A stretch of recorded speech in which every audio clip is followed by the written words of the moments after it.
আসসালামু আলাইকুম বন্ধুরা, কি অবস্থা সবার? আশা করি সবাই ভালো আছেন। মিস্টার ইয়াসের ইনভেন্টর ইউটিউব চ্যানেলে সবাইকে স্বাগত। আজকের এই ভিডিওতে আমি তৈরি করবো D30। হ্যাঁ, D30 আমি D30 নিয়ে আরেকটা ভিডিও আমি আপলোড দিয়েছি। বেসিক লেভেলে কীভাবে D30 তৈরি করতে হয় এটা তো আমি তৈরি করে দিয়ে একটা ভিডিও আপলোড দিয়েছি। সেই ভিডিওটি তোমরা প্লেলিস্টে আছে, তোমরা এটাকে দেখতে পারো এখানে। বাট এই ভিডিওতে আমি এই D30টিকে লিকুইড ফর্ম থেকে কীভাবে একটি আকার দেওয়া যায় সেই বিষয় নিয়ে এই ভিডিওটি তৈরি করেছি। তাহলে আজকের ভিডিওটি স্টার্ট করা যাক। Start our today video.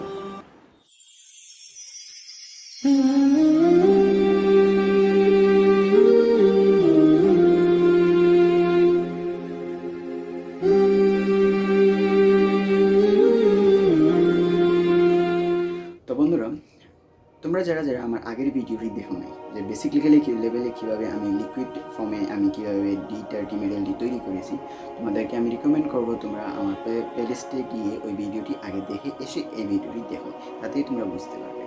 কারণ হচ্ছে ওইখানে আমি লিকুইড ফর্মে তৈরি করেছি। এখন এইখানে এই যে D30টিকে আমি একটি আকার দিব, একটা শেপ দিব। আকার দ্বারা আমি ফার্স্টে এই ভিডিও এটাকে নিয়ে আমি অনেক রিসার্চ করি কীভাবে এটাকে একটা আকার দেওয়া যায়, কীভাবে একটা লিকুইড দিয়ে কীভাবে একটা প্রোটিনে পরিণত করা যায়। তারপর অনেক কিছু ভাবনা চিন্তা করার পর আমি একটা পজিশনে যাই। ভাবলাম এটাকে কেমন হয় যদি ফ্রিজের ভিতরে রেখে আইস করা যায়, তারপর ঠান্ডা হয়, তারপর আমরা ফ্রিজের ভিতরে এটা রাখি। বাট আনফর্চুনেটলি এটা আমার ভুল ধারণা ছিল কিছুক্ষণের মধ্যে।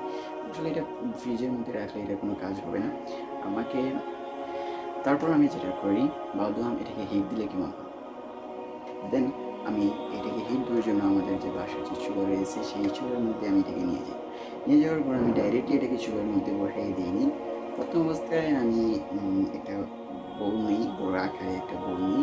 তারপর এটার মধ্যে কিছু পরিমাণে পানি দেওয়ার পর সেটা চুলাতে দিয়ে দেওয়ার পর আমার যে বাটির মধ্যে যেটা D30 মেটেরিয়ালটি লিকুইড ফর্মে ছিল সেটা আমি এখানে মধ্যখানে দিই। দেওয়ার পর আমি দেখতে পারি যে D30 যে এই যে টিফিন বাটিটা, সেটা হচ্ছে যে একটু স্টিলের বাটি, যেটা একটু লড়াচড়া করতেছে এবং এক দাপে যাইতেছে, এক জায়গা উঠে যাইতেছে। তখন এই সমস্যা সমাধানের জন্য আমি যেটা করি, ভাবনা করে গেলাম যে আমি কী করতে পারি এখন। তারপর আমি যেটা করি, একটা স্ট্যান্ড নেওয়ার পর সেইটার মধ্যখানে বসিয়ে দিই। বসানোর পর আমি কিছু পানি ফার্স্টে ছড়িয়ে নিই। তারপর মধ্যখানে বসানোর পর আবার এই বাটি দিই, এই স্টিলের বাটি দিয়ে আবার এখানে রেখে দিই। তারপর আমি এটাকে কিছুক্ষণের জন্য 1 ঘন্টার জন্য কিছু পানি আবার সাইডে দিয়ে দিই, যতটুকু পরিমাণে D30 আছে এগুলো একটু লেভেল করে দিয়ে দিই। তারপর আবার আরেকটা ছোটো আকারে একটা বড়ি সেটার উপরে রেখে দিই, একদম ফাঁক অনুযায়ী রেখে দিই। 1 ঘন্টা পরে আমি এটাকে চেক করি। 20 মিনিট পর এটাকে চেক করছি যে এটা ভালো হয়েছে কিনা, না কোনো আকার ধারণ করছে, কীভাবে হয়েছে না কী হয়েছে। তারপর আমি 1 ঘন্টার পরে একবার ফাইনালি টেস্ট করি। দেখা গেল যে এটা নিচ সাইড হয়েছে কিন্তু ওপরের সাইড হয় নাই। ওপরের সাইড হয়তো যদি আমি আরও এটাকে সময় দিতাম, তো সময় দিলে এটা অবশ্যই হয়ে যেত। বাট আমি ভাবলাম যে এটা আর কি আর এত পারফেক্টলি তৈরি করার কোনো প্রয়োজন নেই। আমি এই বিষয় নিয়ে আরেকটা ভিডিও আপলোড দেবো যে এটা একদম এত বেশি একটা যে প্রফেশনাল শেপ এটাও না, জাস্ট একটা বাটির একটা শেপ, গোল আকারের একটা শেপ। তাই ওই সাথে আমি একটা ত্রিভুজ আকারের বা কোনো একটা শেপ তৈরি করে সেটার উপরে লিকুইডটি রেখে তারপর ওই শেপ অনুযায়ী আমি আকার দিব এবং সময় দিয়ে ভালো একটা আকার দিব। তাই যে বর্তমানে যেটা আমার কাছে আছে সেটা দিয়ে আমি কাম চালাইতেছি। যখন চুলা থেকে নামাইবা এবং সাবধানতার সহিত নামাবা, একটা গ্লাস পরে নিবা, গ্লাভস পরে এটাকে নামাইবা, যেহেতু সাবধানতা অবলম্বন করতে হবে। তারপর এটাকে নামানোর পর 1 ঘন্টা যাবৎ রেখে দিব। পুরোপুরি ঠান্ডা থেকে যে একবারে হিট থেকে একবারে ঠান্ডা হওয়ার পরে গিয়ে এটাকে বের করার চেষ্টা করব। কিন্তু আমি যে ভুলটা করি, এখানে আমি চুলা থেকে নামিয়ে এনে 2 মিনিটের মধ্যে এটাকে আমি বের করার চেষ্টা করি। তারপরে আবার একটু ছিদ্র ধরে দিয়ে, ফাটা আকার ধরে দিয়ে সমস্যা হয়ে যায়। কিন্তু তোমরা যে এই ভুলটা করবে না, তোমরা যেটা করবা, এইটাকে 1 ঘন্টা যাবত সময় দিবা। এটা একদম ঠান্ডা হওয়ার পর, একেবারে ঠান্ডা হওয়ার পর তারপর এটাকে বের করার চেষ্টা করবা। যেহেতু এটা আটা, তার জন্য তোমরা একটু সময় দিবা। ঠান্ডা হয়ে গেলে তারপর এটাকে বের করবা। তারপর একটা স্মুথলি একটা শেপ আসবে।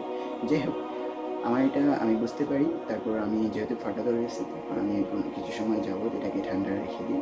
দেওয়ার পর আমি এটাকে বের করার চেষ্টা করি। একদম স্মুথলিভাবে বের করার চেষ্টা করি। তারপর বের করার পর যে দেখতেই পারতেছি একটা সুন্দর একটা আকার আমি পাইছি। নিচ সাইডেও কিন্তু একটা সুন্দর হয়েছে। এখন সাবজেক্ট হলো এখন হলো যে এটাকে কীভাবে টেস্ট করা যায়।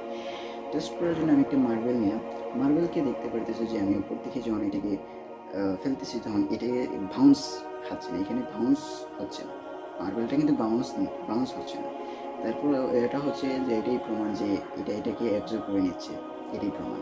বাট আমিও পড়ছি এটাই, কিন্তু এটা মার্বেলটা চাটতেছি, তারপর দেখা যাচ্ছে যে একটা বাউন্স খেয়ে বাইরে চলে যাচ্ছে, কারণ উপর এটা আমার হয়নি, পুরোপুরি হয়নি। এটা একটা শক্ত একটা আকার ধারণ করে বসে আছে, লিকুইড ফর্ম থেকে একটু হয়েছে বাট পুরোপুরি হয়নি। তো যাই হোক, মোটামুটি যে সাইডটা হয়েছে সে সাইডে দিয়ে তো তোমরা প্রমাণ পেয়ে গেছো যে D30 হচ্ছে কাজ কি। আর এটা যেহেতু একটা রাবার, তো রাবারে আকার ধারণ করেছি, তো যেটা হচ্ছে রাবার জিনিসটা বেশি টানলে বা বেশি একটু টানাটুনি বা ইয়ে করলে এটা একটি ফাটা দরবে স্বাভাবিক ব্যাপার। তো এটাকে